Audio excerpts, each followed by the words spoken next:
Heart attack అని అనుకున్నారు, కానీ 2 నెలల తర్వాత బయటపడిన నిజం అందరినీ షాక్ గురిచేసింది. అసలు ఏం జరిగింది అంటే, కాకినాడలో 38 సంవత్సరాల దుర్గాప్రసాద్ ఆకస్మికంగా చనిపోయాడు.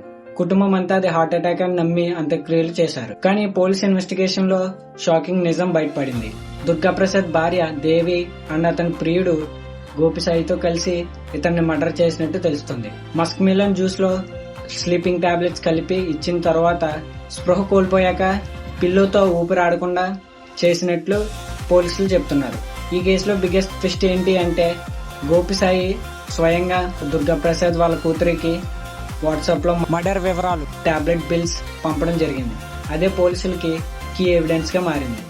వీళ్ళిద్దరిపై BSN section 103 sub section 1 murder, section 61 sub section 2A criminal conspiracy, section 238 sub section A evidence tampering సెక్షన్ల ప్రకారం ఎఫ్ఐఆర్ ఫైల్ అయింది. హార్ట్ అటాక్ అని అనుకున్న ఈ మరణం ప్రీ ప్లాన్ మర్డర్ గా మారింది. ఈ ఘటనపై మీ అభిప్రాయం ఏంటో కామెంట్స్ లో చెప్పండి. ఇలాంటి మరిన్ని వీడియోస్ కోసం మన ఛానల్ ఇప్పుడే ఫాలో అండ్ యూట్యూబ్ లో సబ్స్క్రైబ్ చేయడం మాత్రం మర్చిపోకండి.